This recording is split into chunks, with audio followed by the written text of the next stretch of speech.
আপনাদের প্রিয় অনুষ্ঠান জীবনের গল্প নিয়ে হাজির হয়েছে এক অসহায় আপু।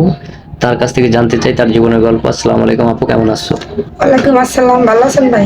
আলহামদুলিল্লাহ ভালো আছি। তো আপু, তুমি তো আমাদের এখানে অনেকবার আসছো। জি ভাইয়া।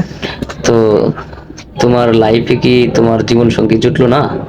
না ভাই, এর লেগে তো পরে আবার আসলাম যে আমার কপালটা কি খারাপ নাকি, কারণ কেমন পর্যন্ত তো ওরকম ভালো একটা লোক পেলাম না ভাই।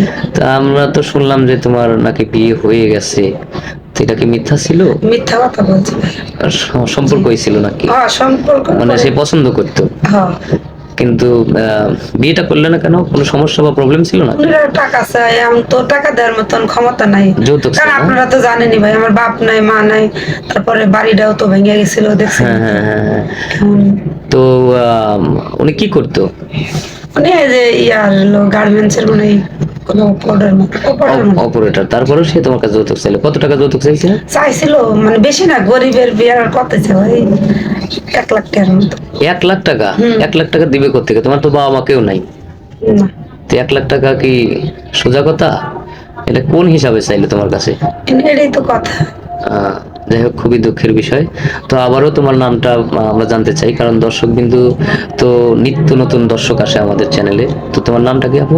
আমার নাম হয়েছে রীতা, আমার দেশের বাড়ি সিরাজগঞ্জ। সিরাজগঞ্জ না? জি। তোমার বাবা মা নেই কেউ? হ্যাঁ। না না না। মানুষ হয়েছে কার কাছে? ওই যে এক চাষির কাছে থাকি আমি। এক চাচির কাছে না? হুম।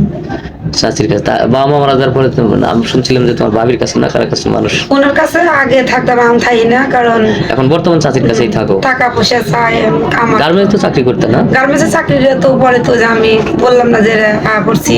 ও, কারণ আমার ইচ্ছা আছে যে ওরকম ভালো মানুষ যদি না পাই আমি কি করবো, পরে আমার তো কর্ম করে খাইতে হবে, তাই না? হ্যাঁ হ্যাঁ, তা তো অবশ্যই। আচ্ছা, তারপরে বাড়ি ভাঙার পর এখন বাড়ি ঠিক করা হয়নি না? না না, ঠিক হয় কেউ সাহায্য সহায়তা করে নাই? না। যাই হোক, আমরা দর্শক বিন্দু আমাদের চ্যানেলে যারা আছেন তাদের কাছে আমরা আবেদন করি যে মেয়েটার আসলে নেই বলতে কিছুই নেই, বাবা মা নেই, খুবই এতিম অসহায়। তার বাড়িটা ছিল, সেটাও ভেঙে গেছে। যদি কেউ সাহায্য সহায়তা করেন তাহলে যোগাযোগ করুন। আচ্ছা, এই ভিডিও পাবলিক করার পর তোমাকে অনেকেই সাহায্য করতে পারে, তো সেক্ষেত্রে তোমার ফোন নাই? না, আমার কোনো ফোন নেই। ফোন এখন কেন নাই? না, ও আচ্ছা। ভাতই হয় না ফোন। ও আচ্ছা আচ্ছা। তো যাই হোক, এখন হয়তো কেউ সাহায্য করতে পারে, আবার এমনও হয়তো প্রবাসী আছে যে হয়তো বয়স একটু বেশি হয়েছে, 40-45 হয়েছে, হ্যাঁ, তার একটা বউ দরকার। হ্যাঁ, যাদের বৃদ্ধ হলে তো একজনকে দেখতে হবে। তো তোমার তো বয়স খুব একটা বেশি না। বয়স কত? 27 বছর। 27 বছর। তো এরকম কোনো ব্যক্তি যদি তোমাকে বিয়ে করতে চায় তাহলে তুমি করবে? যেমন ওরকম মানুষ হলে করবো, যেমন বউ মারা গেছে গা, হ্যাঁ একটু বয়স ছেলে মানুষ, বয়সের সমস্যা না। হ্যাঁ। তো করা যাবে না? হুম। তো ঠিক আছে, সুপ্রিয় দর্শক, আমরা রিস্ক বাড়াবো না, কারণ মেয়েটা সব কথাতেই রাজি আছে। তার কাছে বয়স বা কোনো বিষয় নিয়ে তার কোনো আপত্তি নাই, শুধু একজন স্বামী দরকার যাতে এই জীবনটা সে চলে চলে খেতে পারে, এরকম একটা পার্সন দরকার।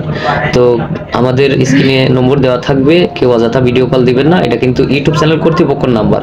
অনেকেই ভুলভাল মনে করে ফোন দেন, এটা করবেন না। এটা ইউটিউব চ্যানেল কর্তৃপক্ষের নাম্বার, মেয়েটার কোনো পার্সোনাল ফোন নাম্বার নাই। ভালো থাকবেন, সুস্থ থাকবেন, আল্লাহ।